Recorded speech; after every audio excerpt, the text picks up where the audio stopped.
When my husband and I got the diagnosis that our daughter had infantile Tay-Sachs, I thought I would just fall through the bottom of the floor and never come out again. Before being diagnosed with Gaucher's, my parents and I, we were constantly living in a state of suspense. The doctor says to you, there's nothing we can do, go home and love your child. Well, of course I'm gonna love my child. And then you start thinking to yourself, what more can I do? That was when the light went off. We decided we wanted to do what we could to share our story and help give hope. I went on change.org, I wrote this petition. I got over 14,000 signatures all over the world. I was listening to a board meeting and they were like, well, where are we gonna find someone that has fundraising experience? So I was going, oh, that's me. Since diagnosis, we've raised, I think officially now, over $300,000. I realized that the reimbursement program that my family was getting in South Carolina, I could not receive in Minnesota. So we've changed the Minnesota state law. The Torch Awards are such a great celebration of success in the rare disease space. It meant the world to me to know that I am spreading so much awareness to so many people. That my words and my advocacy efforts were valuable and inspirational. That really means a lot to me. Gaucher's isn't an ocean to swim across, it's a puddle to jump over. It's not gonna ruin who you wanna be or who you wanna become. It's those dark days that make the bright days that much better. No matter which day is coming, you have that inner belief and stillness in yourself saying, the sun's coming up tomorrow and we'll attack that day. Our hope for the future for my daughter Eliza is more good days, more smiles. We're still fighting for her just like we fight for all the children. I would want to be remembered as somebody who cared for all of them. I'll always have their back, no matter what.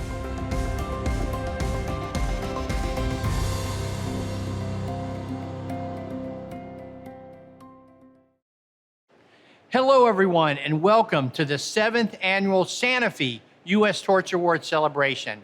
My name is Dwayne Clark, and I'm the General Manager of the U.S. Rare Disease Nation here at Sanofi.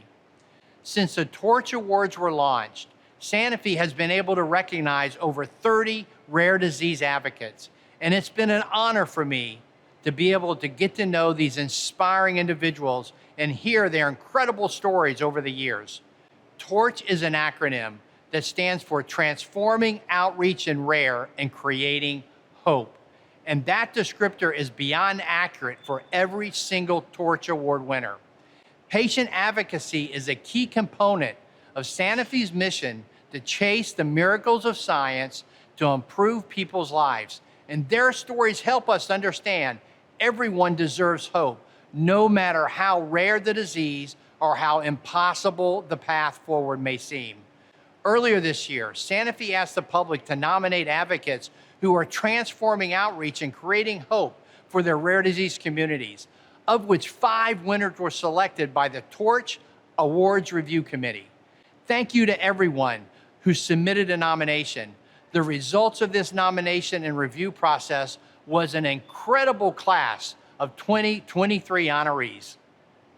I've been privileged with the opportunity to take you all on a journey with me across the U.S. to meet these winners and check in with some Torch recipients from past years. In fact, I'm just about to leave to head to our first stop. While I head out on my motorcycle, I'd love to introduce my good friend and Executive Vice President of Specialty Care, Bill Sibold. Bill, take it away. Yeah, there we go. There it is.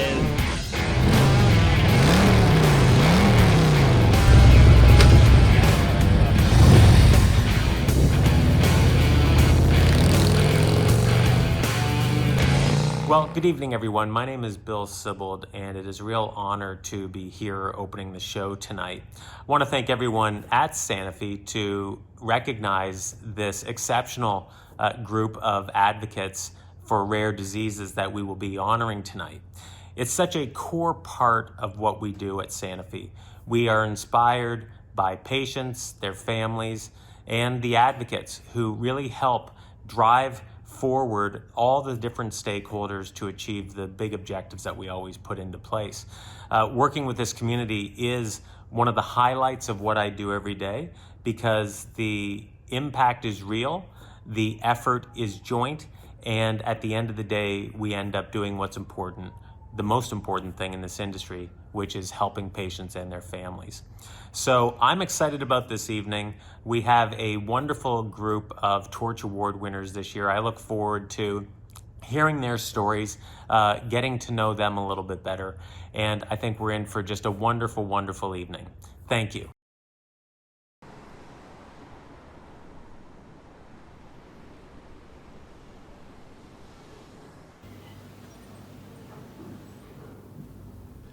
I'm in Washington, D.C. at Every Life Rare Hub to speak with our first amazing Torch Award winner, Annie Kennedy. Annie is Chief of Policy, Advocacy, and Engagement at Every Life Foundation for Rare Diseases. She has dedicated her life to advocating and leading legislative efforts to launch important programs that directly benefit rare disease patients. Let's go learn more about her amazing work.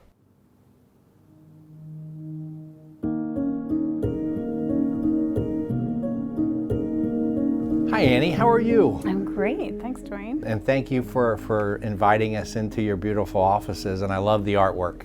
Oh, we're so proud of it. Thank you so much. It's a part of our Rare Artists collection. So Annie, how did you get into rare disease policy? So like everything, it's a long and winding road, and not where I thought I would be, of course.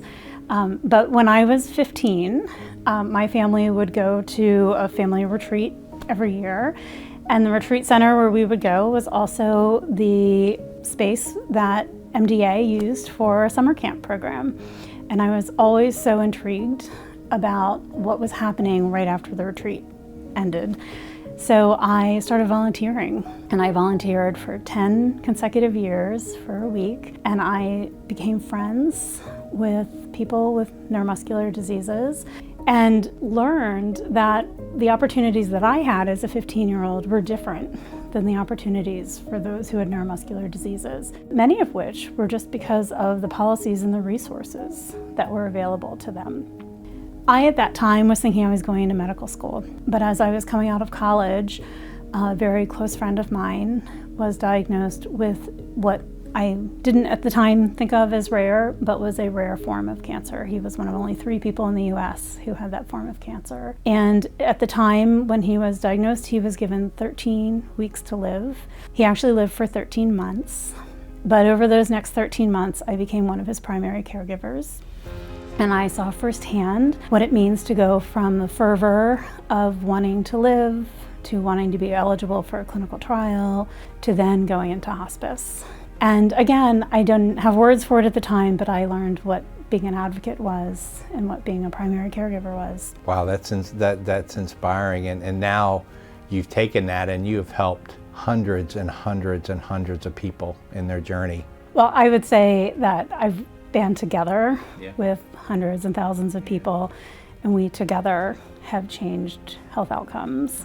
And so when I think of the people that I've worked with, when I joined the Muscular Dystrophy Association first, and then went on to work with PPMD and now with Every Life, and then in different places where I volunteered, I haven't served as much as I've been served. You embarked on a burden of illness study. Talk to us about how that came about and a little bit about that journey. One of my first professional roles was working with the Muscular Dystrophy Association. And when I started with MDA, I worked in the clinic space, in the clinical space, and I helped coordinate clinics and clinical trials and recruit families for natural history studies.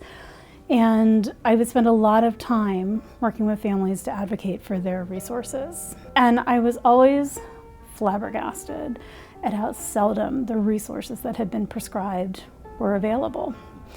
And when you could find them, how seldom they were reimbursed. And so the first study that I ever conducted of this kind was a study that I did when I was with MDA at MDA's advocacy office, and we looked at 4 different diseases.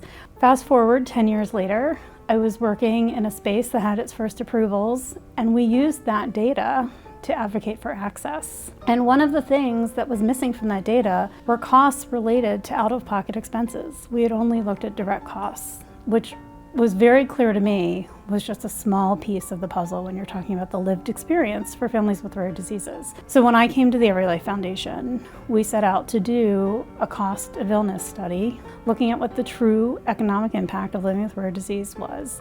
But to do that, we had to do a survey.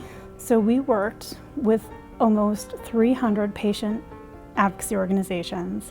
We pushed that survey out during the pandemic in the summer of 2020, which was a huge lift. And I'm so proud of that study and the data that we pulled. Right now, the funding resources for rare disease are budget dust. About 15.5 million people were reflected in that study. A small fraction of those who we know are living with rare diseases. And of that 15.5 million, we saw that in 1 year, in 2019, the economic impact was close to $1 trillion, 60% of which were out-of-pocket costs. We just demonstrated through the pandemic that when the community, when the nation, when our global partners feel the urgency, we can solve a crisis. We have the tools, we have the innovation, we have the resources. We must do better by our rare disease community. You do so much here.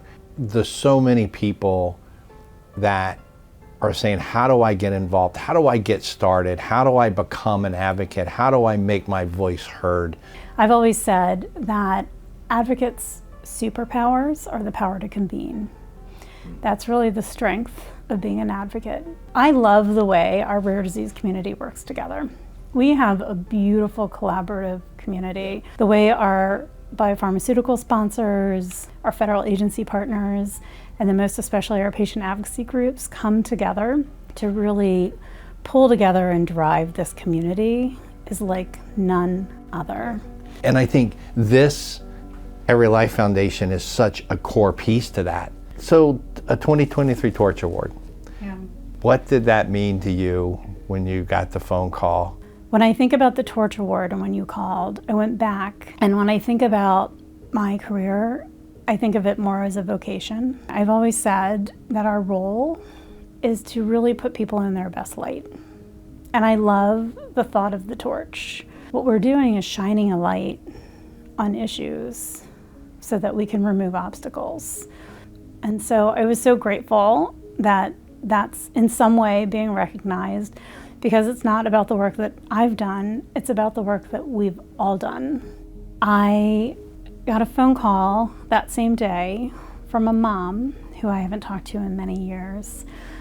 And she shared that her son, who was 40, had died about a week or so before. But she was calling because she had been at the funeral home and had been making arrangements for his funeral, and she was looking for some resources. And the individual at the funeral home director, suggested that she call me. And she called me at a former employer. And the former employer said, well, she doesn't work here anymore, but call her at Every Life. Her son had wanted all of his memorials to go to my employer, and they had made them to the former employer. I assured her that that was the right choice, that that was a wonderful organization, they were partners of ours, and that I was thrilled about that. But I was so touched that her son had followed me and followed my career and cared about where I worked, and that considered that a vote of confidence. That, to me, is a Torch Award. Annie, thank you so much. You know, you make this world a better place, and I thank you for that. Well, thank you. I feel the same about you and all of your colleagues, so thank you. Thank you.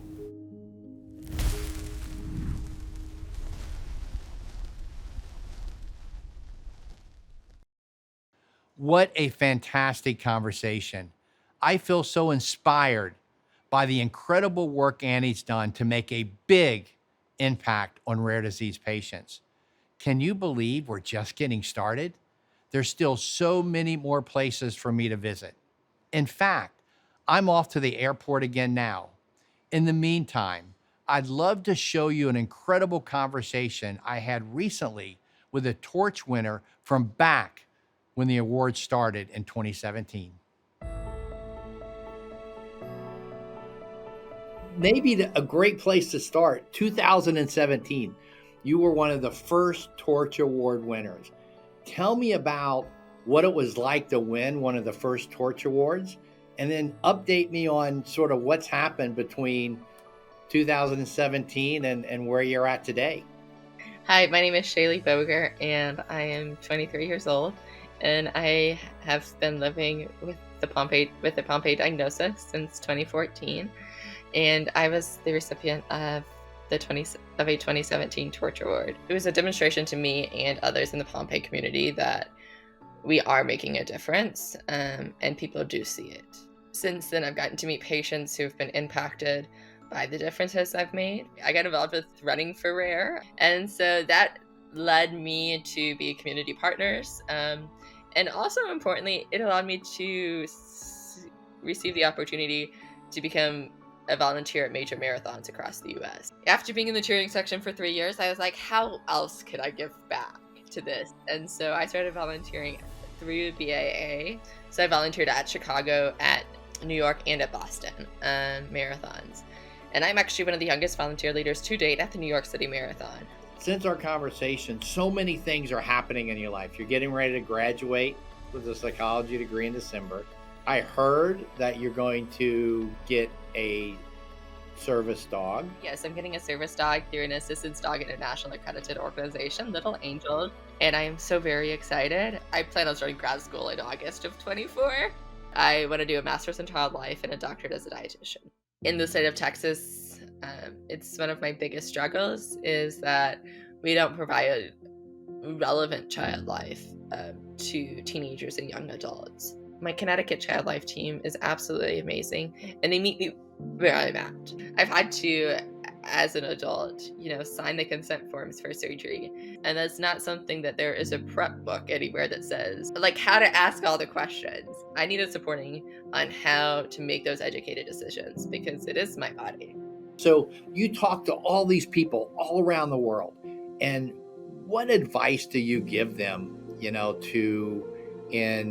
in living with Pompe, and how do you encourage them? You were given the greatest gift. As annoying as it is and as frustrating it is to get a Pompe diagnosis, you were given a gift that you hopefully will take and thrive with, and it is the gift of realizing that not every day you should take for granted.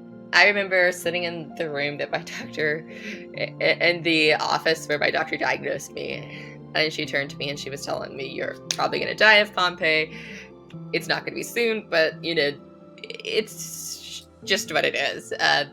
But I think about all the different things that my life has been positively impacted by Pompe. Without Pompe, I would have never left the state of Texas to go to college. Without Pompe, I probably would have never gone to Massachusetts. Without Pompe, I probably wouldn't have gone to some of the countries I went to. Or maybe if I did, it'd been when I was a lot older.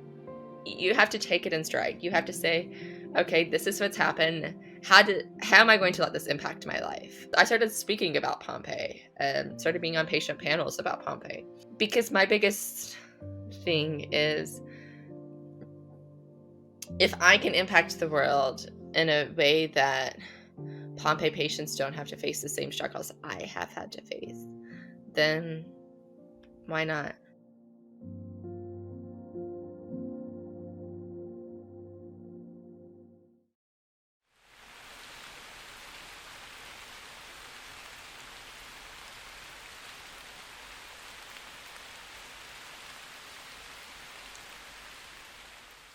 I made my way to Williston, Vermont to meet our next winner.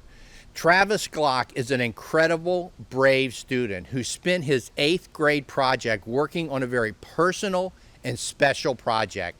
Travis was diagnosed with MPS I, a rare genetic condition that can cause organ damage.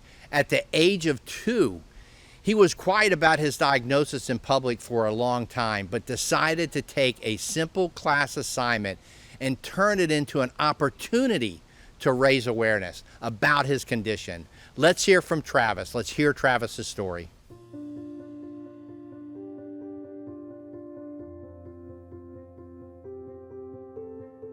Hey Travis, how you doing? Good. So Travis, tell me a little bit about yourself. How old you are, where you go to school. I am 14 years old. I am switching schools because I'm going to high school. It's the biggest high school in Vermont, which is cool. Wow, so you're excited about high school? Yeah, I am. High school is an exciting time, and so you're going to high school. What are some of the things that you love to do? Love to do. I do a thing called theater. I've been in Addams Family, the Old Curiosity Shop, Pinocchio. When you start high school, what are going to be some of the classes that you're most excited about? I'm excited for taking French. I never took in language. When I learn French, I'll be saying bonjour to people. That's right. Yes, you will. Yes, you will. So, when you're out of high school and, and what do you want to do? Do you want to be a scientist? No. No, what do you want to do? I like the NFL. I want to work for, I want to be a sportscaster in the NFL. Like, I love like all sports. Who's your favorite NFL team? Tom Brady, Tampa.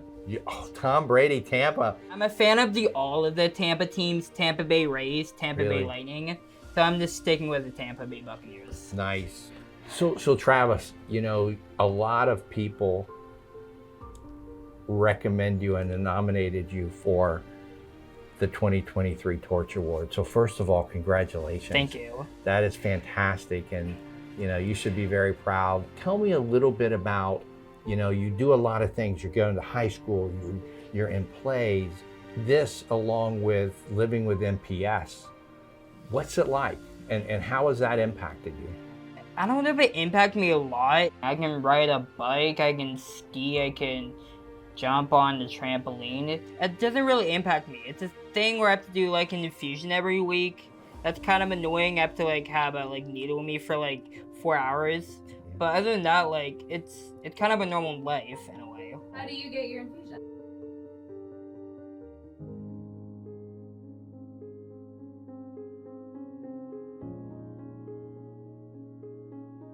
So what a great conversation with Travis, and growing up with MPS I. How has it impacted him? What have you seen as both some of the opportunities, but also some of the challenges? I think when he was first diagnosed, there's all sorts of challenges with, seeing every single specialist and, getting a baseline. And our local hospital actually had never had an MPS patient, and they brought the treatment to the hospital. We were at the infusion bay for 6+ hours a week. One of his nurses from the hospital actually started coming here to our home and giving him the infusion at home, and that was so freeing because he could do whatever we want. It was more comfortable. That's been really life-changing. So when you found out that Travis won a 2023 Torch Award, what was your first thought? How was that feeling? He's one of the bravest kids that I've ever met, and he's so positive, and he really has had that attitude from day one. Nothing is gonna get him down. He doesn't want to be treated differently. He doesn't want any obstacles in his way. He's determined, and he's not gonna let this disease define who he is. Right.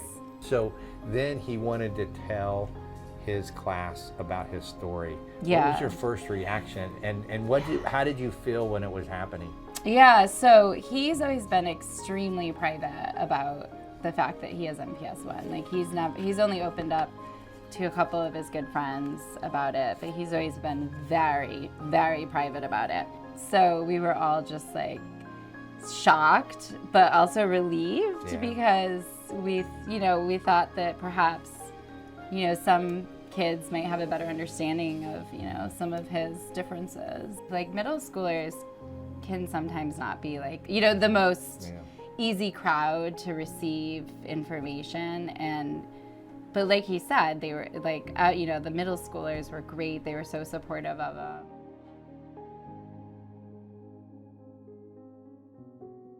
So I hear about this, you had a challenge project. Yeah. Tell me about this. All right, it's an 8th grade challenge. It's a thing where when you're an 8th grader in the school, you have to do a challenge. I chose MPS I because most of people do diseases, so I just want to do disease. I did a video on how to access your port. Yeah. That was fun. And I did a toy drive where I donated toys to the hospital, and we donated 1,000 toys to the people who are getting infusions in the hospital. 1,000 toys? Yeah. Wow, that is huge. That is huge. I'm gonna give you a fist bump for that. That's fantastic, man. It was fun doing them. So when you told your story, how do people respond to your story, and what's that like? A lot of people liked my story. They enjoyed the video and how to access report. I feel like that explained to them what MPS 1 is. So everyone was like, "We love the video." That was fun hearing. Yeah. Yeah. And were people inspired? I was Yeah. inspired when I read it. And when you heard that you won a 2023 Torch Award, what was your first reaction? Yay. All right, I like that answer. That was the perfect answer.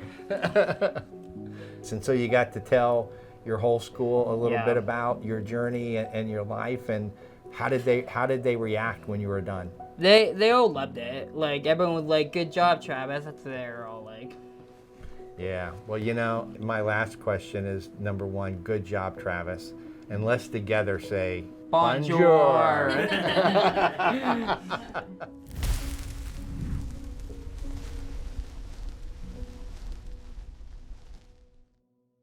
Thanks again to Travis for speaking with me. His story is truly inspiring, and I can't wait to see what he does next and what the future holds for him.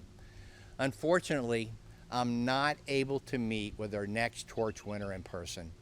That said, I'm thrilled to introduce my official Torch co-host for this year, Brian Washburn and Christy Robinson. Hey Brian, hey Christy, how are you guys? I'm doing great, Dwayne. I've got my bags all packed and I'm ready to head down south to chat with our next Torch Award winner. Sounds great, man. Please give me a call when you're down there. While Brian and Christy are on their flight, let's take a look at another exciting update from a pair of past Torch winners.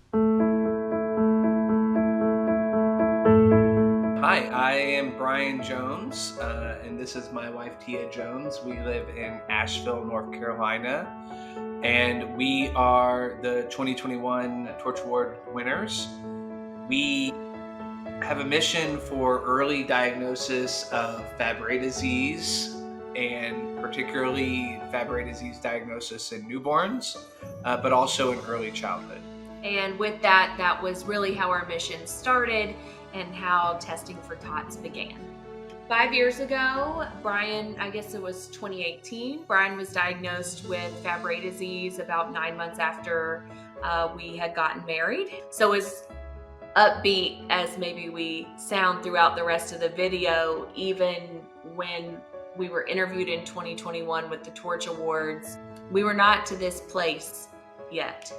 And so really it was just a place of grief and a place of isolation. Testing for TOTS for me was a way to reshift that focus, reshift that mental model.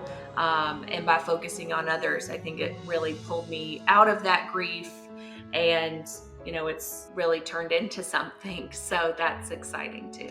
Our goal in all of these efforts is either through legislative efforts, such as ones we have ongoing in Massachusetts, or even sitting on medical advisory boards, such as in Nebraska and Colorado and Utah. Our goal was that the headlines would say newborn screening now in X state. Pretty soon, you're going to be walking out of your fellowship. Man, what's your dreams? What's your goals? What's going to happen next?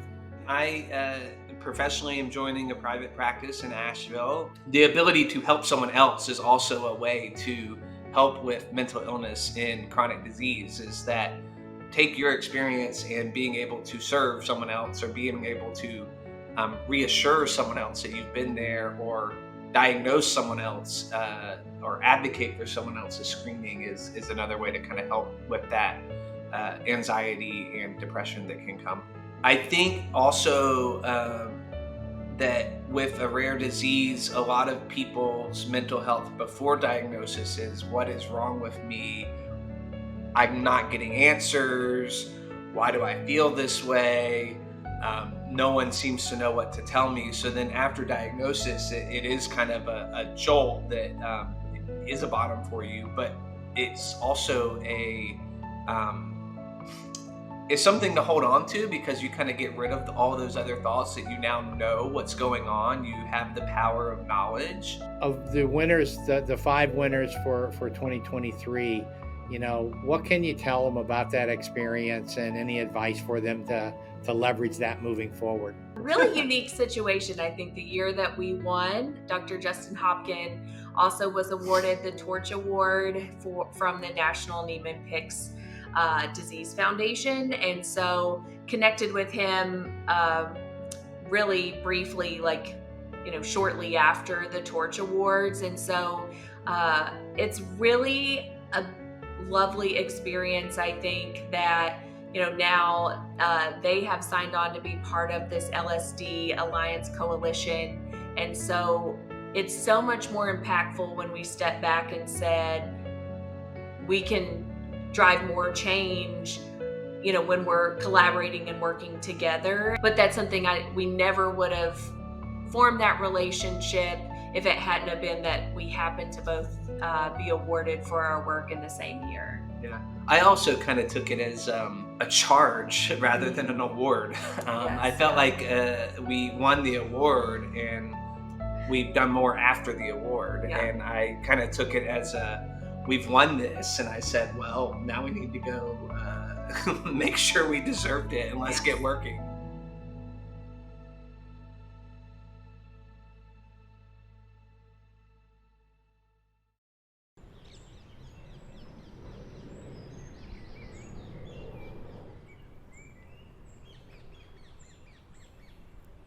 Dwayne, are you there? I can hear you loud and clear. How was your flight? The flight was smooth, Dwayne. It was the perfect environment for us to prepare to interview our next Torch Award winner. Yep, no worries on the flight, Dwayne. Everything was great back in economy. And I am thrilled to hear that. Why don't you introduce our next winner to our audience? So Brian and I have headed down to Decatur, Georgia to meet with Don Laney. Don is an assistant professor and genetic counselor director who specializes in Fabry disease, a rare genetic disorder that can lead to kidney failure or stroke. She's played a key role in advocating for newborn screening in Georgia. She has also made a huge impact on rare disease education through writing children's books on lysosomal storage disorders. Her accomplishments are countless, and frankly, I'm excited to learn more.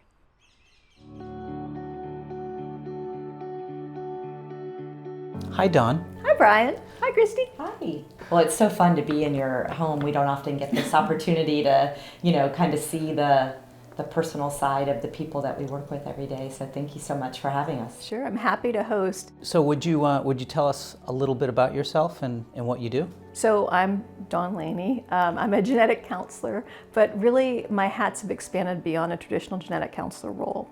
I mean, I am now the director of the Genetic Clinical Trials Center. I am the program leader for the Lysosomal Storage Disease Center, and I am an assistant professor, which means I get to teach genetic counseling students in the genetic counselor program at Emory. The heart of what a genetic counselor is really is helping translate complicated genetic information or medical information into patient-friendly bites, and then helping them make decisions around that information. Because one of the hardest things about entering the world of a rare disease is that it's just like a great big black box, and suddenly you have to figure out not only what is going on and why do I have to do all these tests, or my child has to do all of these tests, but now I've got to make big decisions, life-impacting decisions, without necessarily knowing what's going on. The first question you learn how to answer as a genetic counselor is, what would you do? And the answer is, I would look at all the options and all the pieces of information and make that decision. But I'm an information gatherer. How do you make decisions? We're going to take one step at a time. We're going to solve one problem at a time. But the door, the phone, the email is always open. And I want you to be comfortable asking any question that comes into your brain. And fortunately, I've had the same phone number, so I'm easy to catch. I also like to leave the door open for hope, because I feel like when people get a diagnosis, they feel like their idea of who they were or who their children is gets taken away. And they hear a lot of absolutes. You will die before you're 40. Your child will never do this or that. And I like to give them hope and say, this is what we've seen, but some people break the mold.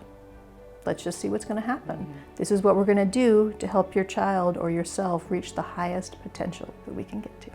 You do so much on a daily basis. How do you do it all? Sometimes I don't. And I think being patient with myself sometimes and prioritizing what needs to be done. But I could not do this without my amazing team. I have this team of 13 amazing people who work with me. There's psychologists, there's other genetic counselors, there's research coordinators. And I have had to learn how to delegate. And they have helped me delegate. And then when I give it to them, they do it. So you're the author of several children's books on lysosomal storage disorders. What gave you that idea, and what was your inspiration? It's kind of a standing joke because usually when someone asks me about my books, I like pull them out from underneath my chair and I'm like, here you go, you want one? The original inspiration for my book was a mom, and she said, I've got a 5-year-old son. He needs to know more about Fabry disease.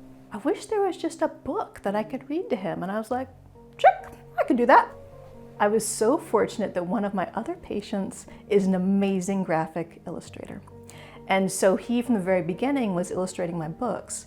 And I get these random compliments where I'll be talking to somebody who's like a PCL, and she'll be like, oh, I didn't even realize that you wrote that book. My kid loves it. They picked it up off one of the tables one time, and they have me read it all the time. And I've found that actually some families give it out to school nurses. And I was like, oh, that way the school nurse can understand a little bit better why this kid doesn't do PE, why this kid may be in the office every other day with gastrointestinal stuff, and they're not making it up. There's a written book. It must be true. So what's next for you? My goal now is really to mentor others. We need more and more genetic counselors. We need more and more people who are passionate about rare diseases. And I think once you come into the space, if you're the person who loves this type of role, you never want to leave, no matter what aspect you're within. So, for example, Fabry Camp is coming up in September. And what we do at Fabry Camp is we bring families together. So it's not just one camper, one kid comes to camp and we go, make campfires. The kids have to be a certain age. I think it's between 8 and 15 or 8 and 18. And then their entire family comes. Their siblings who have Fabry and don't have Fabry, their aunts, their uncles, their grandparents, whoever they want to bring. And you come together and you just do fun things. We bowl, we have dance parties, we do arts and crafts. And it's just an amazing opportunity for people who have Fabry disease to meet other people with Fabry disease. And in September, we have, I think, 15 of our students, genetic counseling students, who are coming to volunteer. And I think that's the best way I can serve things now. I'm gonna keep doing my research, I'm gonna keep volunteering, I'm gonna keep speaking, but now I'm thinking about what comes, behind me. What are the cool things that people can do that I haven't even thought about that can do that one more helpful thing for the community?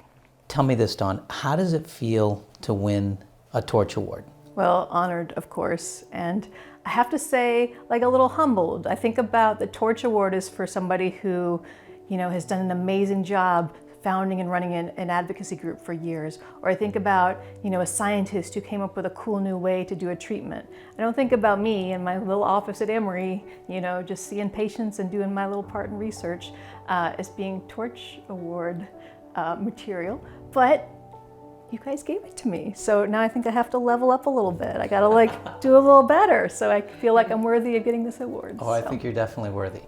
I feel like everything I do is trying to ultimately help some aspect of how hard it is to live with a chronic disease, particularly these chronic rare diseases.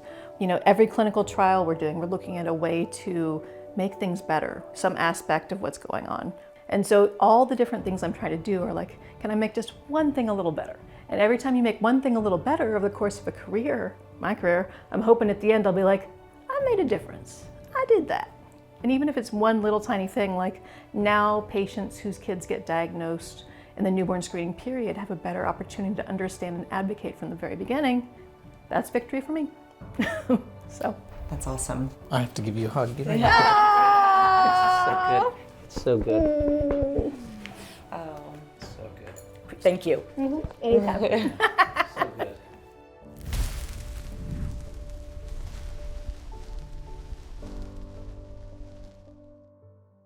What a fantastic conversation. I feel so inspired by the incredible work Dawn has done for the rare disease community. Congratulations. I think it's time we check in with Dwayne as he prepares for his next flight.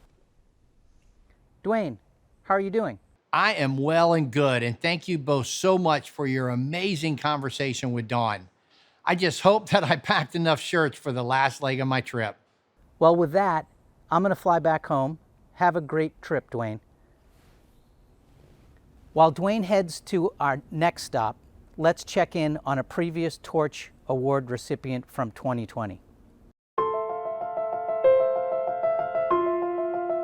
Hello, my name is Mark Dant. I'm the Volunteer Executive Director of the Ryan Foundation and also a former Torch Award winner. Maybe a quick update on the Ryan Foundation, where it's at, the great work you've been doing. Maybe we'll start there. You know, the Ryan Foundation was formed the year after Ryan was born, actually diagnosed. And he was diagnosed in September of '91. The bake sale, famous bake sale of $342 was September of '92. So that's a long time ago now, 31 years. What do you accomplish in 31 years? This moment, the Ryan Foundation still continues forward, filling funding gaps in NPS, mostly NPS disorder, research to move forward with next generation or first generation in certain cases, like all the NPS 3s. There's great science still there. We have to bring our FDA partners forward to help close that gap of timing, to have some urgency there.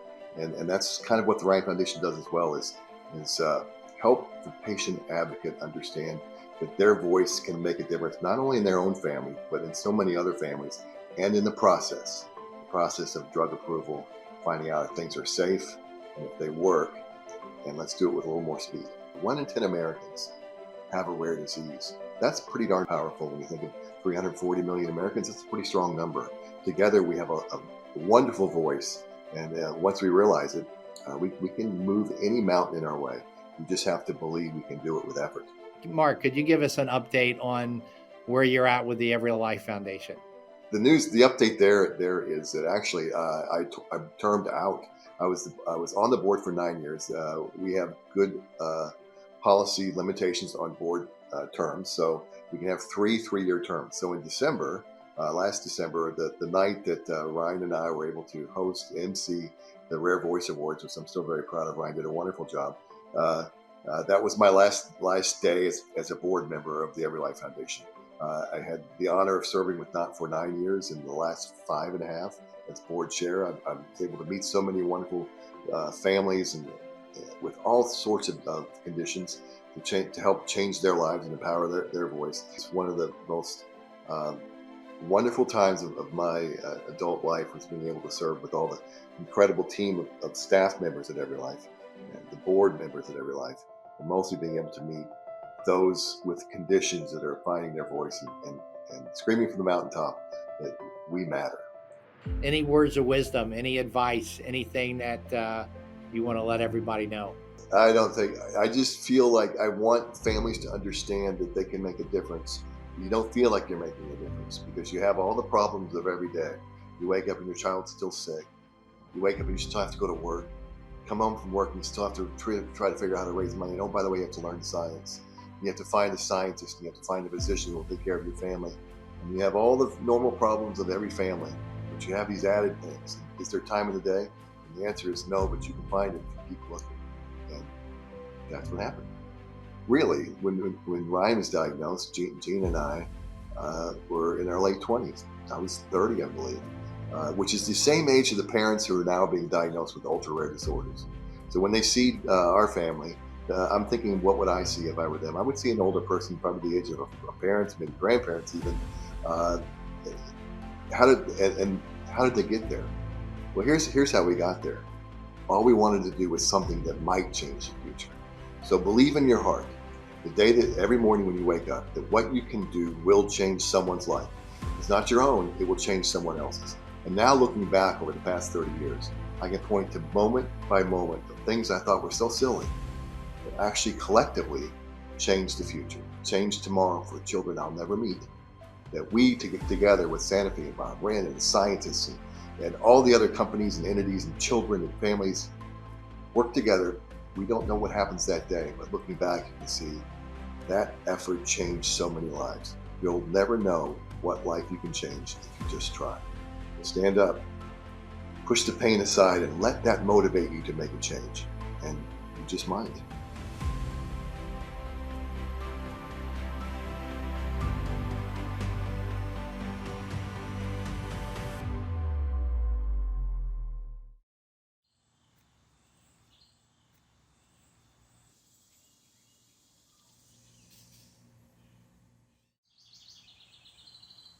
After another smooth plane ride, I've arrived in Durham, North Carolina to speak with our next Torch Award recipient, Terry Klein. After becoming a rare disease mother when her youngest daughter was diagnosed with ML3, Terry dedicated her life's work to rare disease advocacy.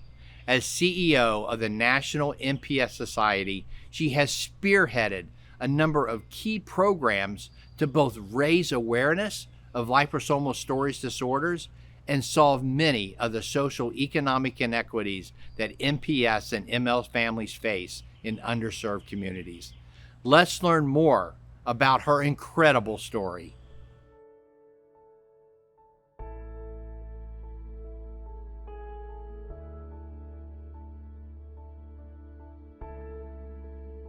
Hi, Terry. How are you? I'm good, Dwayne. How are you? Thank you so much for inviting us into your beautiful home to have this conversation today. And congratulations on a 2023 Torch Award. Thank you so much. It's such an honor, Dwayne. Your background, your story is so inspirational. Can you tell us a story of, what got you here today and a little bit about your journey? I am a mother of 3 beautiful children, and I came into the rare disease space many years ago when our youngest daughter, Jennifer, was diagnosed with mucolipidosis. My point of entry into this rare disease space was when I called the National MPS Society to find out more about what they could do to help me help my daughter. And since that point, I have been in the rare disease space since 2004. I worked internationally, and I work nationally now with the National MPS Society, and I'm the president and CEO, and it's simply an honor to really be at the helm of a time to serve this 50-year patient advocacy organization and do the right things to reach to our patient community. And so that's really been my past 2 decades. Well, tell us a little bit about Jenny. Tell us about her journey. We don't like to say Jenny was diagnosed. We always say our family was diagnosed, and it changed everything for us.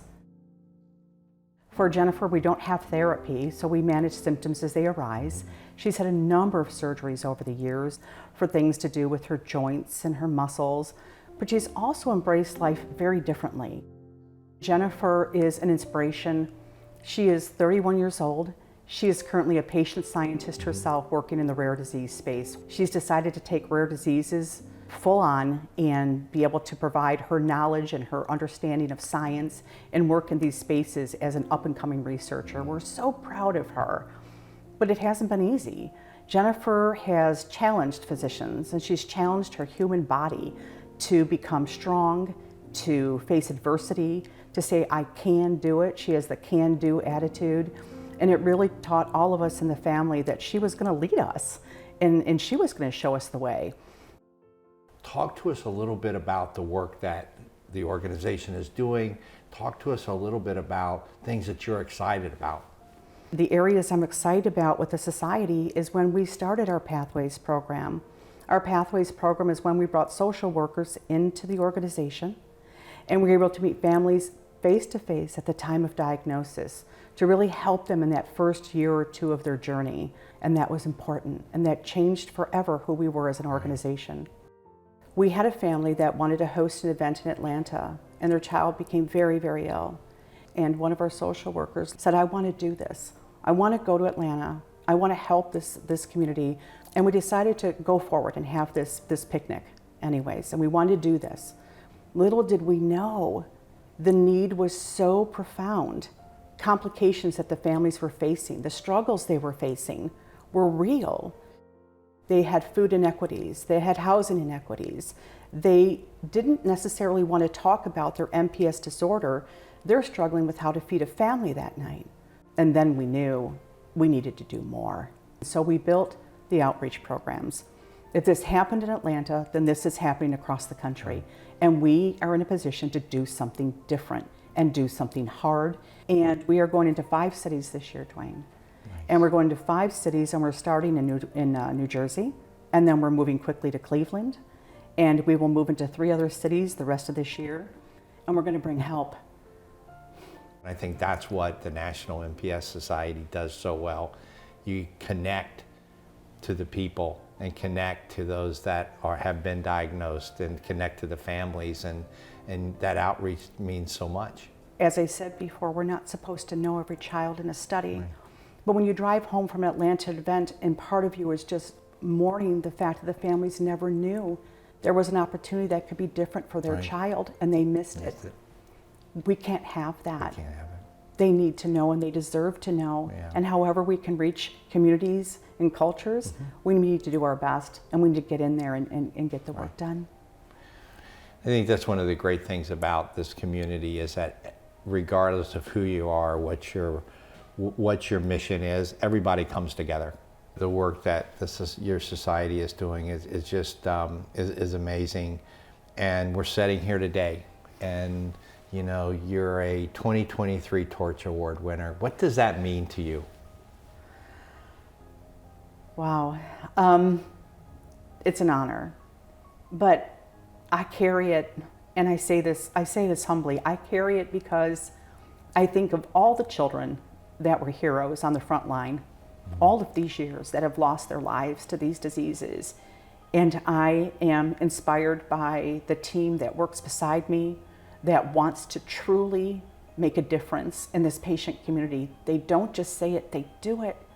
And this award shows that. Well, Terry, it's been a privilege to sit here and have this conversation with you. You inspire so many people in what you do and how you do it, and the kindness and as you say, tackling the hard stuff. So thank you for what you do. Thank you for how you do it. And you know, I'm privileged to call you my friend. So thank you. Dwayne, you are a friend, and thank you.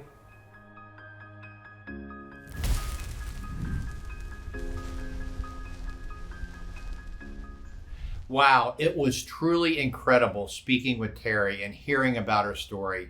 I can so clearly see the passion in everything that she does. Congratulations again to another amazing advocate. That said, I still have one more stop on my trip before I head back home. Hopefully the TSA line moves smoothly.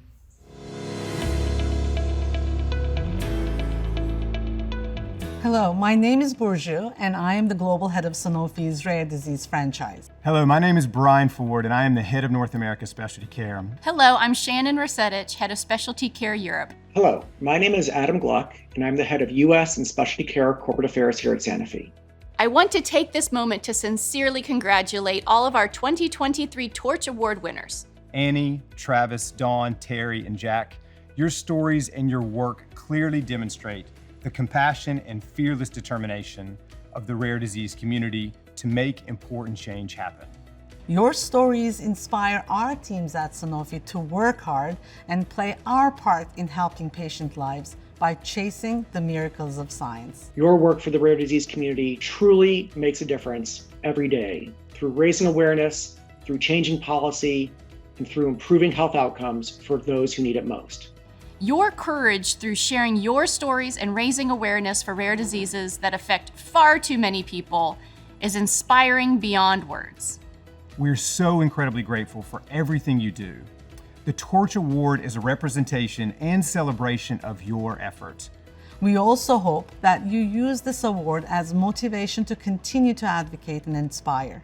We at Sanofi are so excited to see what you do next. Congratulations. Thank you and congratulations. Congratulations. Congratulations to the 2023 Torch Award winners.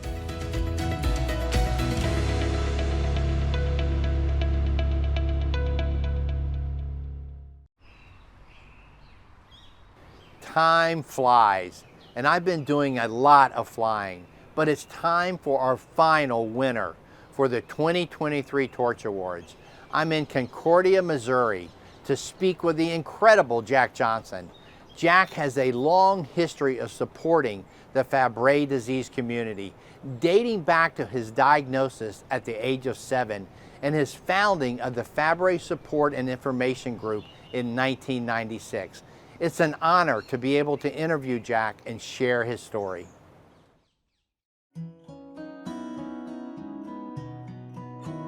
Jack, congratulations on your 2023 Torch Awards. Well, thank you very much. It's quite an honor. Could you tell the audience a little bit about yourself, what you're up to, and a little bit about your journey?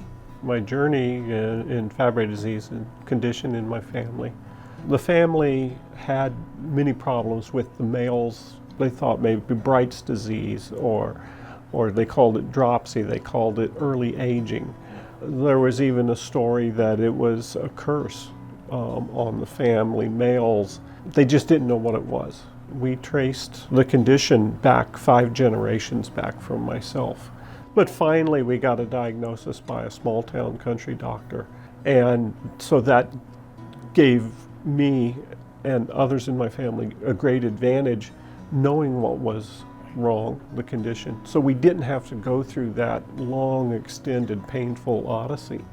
Being able to go to a doctor and say, you know, this is what I have, and them leaving the room and reading the paragraph in the dusty book and coming back and saying, okay, well, and you know, trying to treat us the best that they knew how, or best that they could at the time. As growing up with Fabry disease and into adulthood, what were some of the limitations, but also the positive opportunities that came? It was, you know, activity, exertion, getting too hot, those types of things would bring on the pain and so forth. And I knew I'd have to get an office job.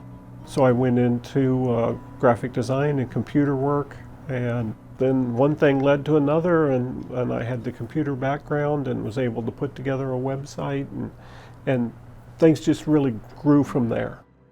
Can you tell us a little bit about your work and the mission of FSIG?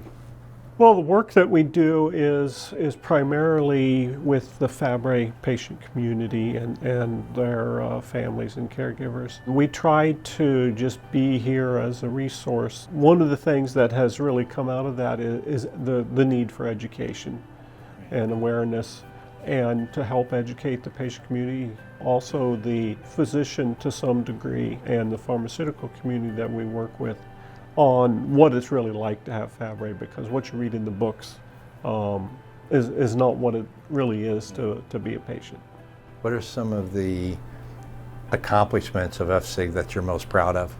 You know, one of the things that really stands out is getting acknowledgement for the females that they do suffer from Fabry disease. It's an X-linked trait, and traditionally X-linked traits were seen to affect mainly the males and not the women. Newborn screening is making a big difference in that, but unfortunately newborn screening techniques don't pick up many of the females. But at least if they find the males, that leads them to additional family members. So that makes a huge difference. I know that you have meetings throughout the country where you bring families together, you know, and motivate, educate. Tell us about these meetings and these events and how they got started. Yeah, the meetings really got started to get education out to the patients, to learn more about their disease, and to learn that there were going to be treatment options coming and that clinical trials were ongoing. I've met so many wonderful individuals over the years. So Jack, tell us about the newsletter, the origin and the impact. We put together a newsletter. We figured we could distribute that, and started off with family members and some names from NORD. It was important, we felt, to make it so that back in the day when we started in 96, so that it would be easily shareable. We did it you know, on our computers and printers, and then over the years, you know, getting that information out to the community. We've been fortunate to be able to grow the newsletter over the years, and started off with 100 at first printing, and now we're producing over 2,000. What are you looking forward to as the next step in the future for FSIG? Continuation of what we have been doing, because we've found programs and services that work, and we're wanting to expand on that to help address additional needs in the community, and really are looking forward to growing our bandwidth within the organization. Where do you see optimism in the direction that everything is moving, and where do you see the obstacles? I guess great area of optimism is what's happening with the potential for gene therapy and the incredible opportunity for changing patients' quality of life, which that's what so much of this really comes down to. We hope that things are going to go into a direction where medicine can actually begin to treat groups of disease rather than trying to tackle one disease at a time. That medical science will reach the point where they can see related issues among diseases that will quickly lead to a treatment for a disease based on what's been learned in something else, because there are so many rare diseases that have no treatment. What advice would you have for the next generation of advocates that are going to follow us? One of the main things is just to follow your passion. That's the main reason why people get into advocacy, because they have a passion for something and they see a need. And just stay true to that, follow that passion, and it'll lead you in the right direction. What did winning a 2023 Torch Award mean to you? Acknowledgement that the things that we have done have made a difference. Right. And that's very important. You're slogging through a lot of this on a day-to-day basis, but like I said, it's just it's a wonderful feeling to kind of receive that recognition, and something I'm not used to. And I'm happy with a smile or a thank you, but this is an awful big smile.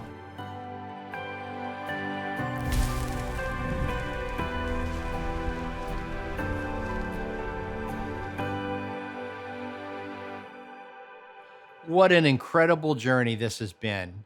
It's been an honor to be able to travel across the U.S. and personally honor these 5 incredible rare disease advocates. It's easily one of the things I enjoy most about my job at Sanofi. Jack, Terry, Dawn, Travis, and Annie, you've more than earned this award through your tireless and passionate work, and the entire rare disease community is beyond grateful. This award is merely just a small token of our appreciation for your amazing advocacy efforts. All of us at Sanofi are so incredibly excited to see what you do next. It's also been a privilege to speak to Shiley, Brian, Tia, and Mark and learn about their work since winning the Torch Awards.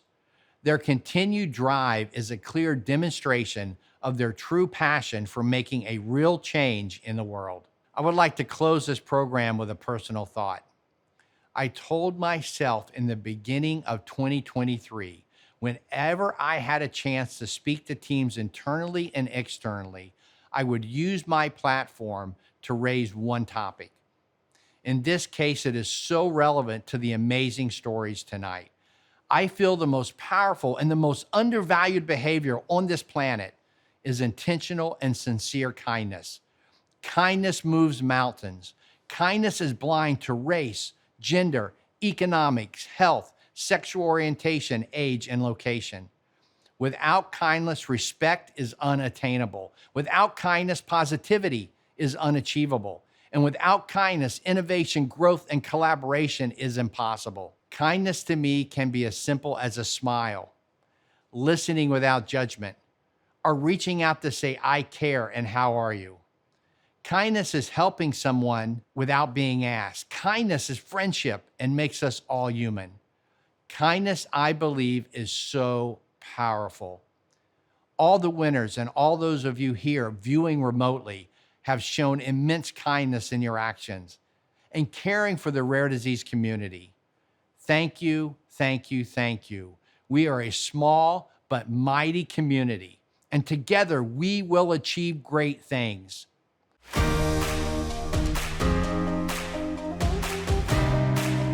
I never saw even the idea of doing advocacy work in my future. And what I saw firsthand was that there were real barriers. And there were times when there were resources that needed to be fulfilled for families that just didn't exist. We think about what's hard. What's the hardest thing that we need to do for these children?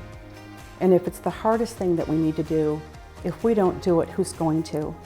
So we don't have to do it all at once. Just one step is good. Let's start with one step. Learning everybody's journeys that they go through, and then just seeing people, you know, excited about learning about their disease and the possibilities for the future.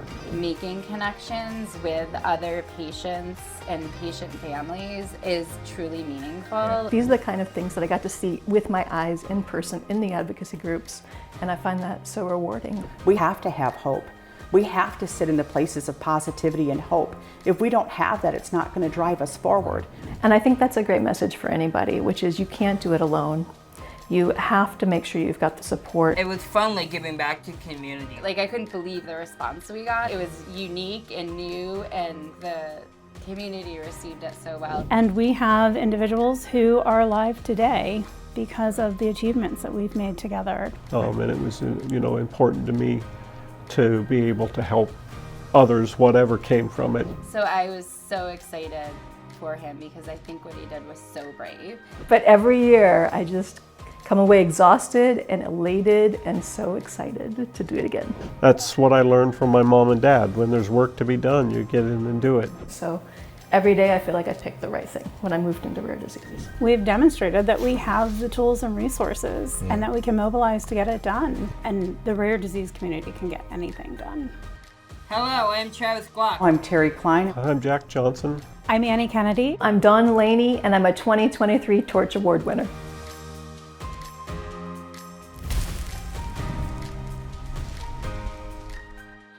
Thank you all so much for watching the 2023 Sanofi U.S. Torch Awards program.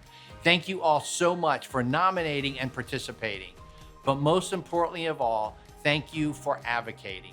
We will see you all next year at the Torch Awards.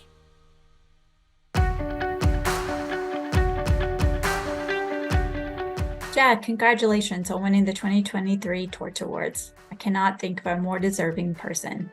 Your leadership, your kindness, your humbleness is truly what makes you a special person. And I am honored to know you and to work alongside with you. Annie, I want to congratulate you for being a Torch Award recipient this year. The exuberance that you bring to your work is at the core of all the wonderful work that you do for the rare disease community, and I'm so happy that we're able to celebrate that today. Congratulations. Jack, this is so well deserved because you have created a community of generations within Fabry patients. Congratulations, Jack, for being honored this year as a Torch Rewards recipient. Your tireless and passionate advocacy has positively touched the lives of thousands of Fabry patients, both nationally and internationally, by offering them support, education, and connection with others. Again, congratulations on receiving this honor. You are a real inspiration to all who know you. Hi, Terry. Congratulations on winning the well-deserved Sanofi Torch Award. I am in awe of all that you do to improve lives of individuals with MPS and ML and their families. You are truly making a difference, and I love you dearly. Congratulations on your Torch Award. I know that this award is a collective effort of all the work that you have done to make the rare disease population's voice heard and seen each and every day. So thanks for being you and all that you do to make a difference in everybody's lives, including my own. Hi, Jack. I know it hasn't been easy to share your own battles with the dragon and to voice the concerns of others with Fabry, and yet you do, so others can know that they're not alone and that someone cares. Congratulations. Congratulations on your Torch Award, Annie.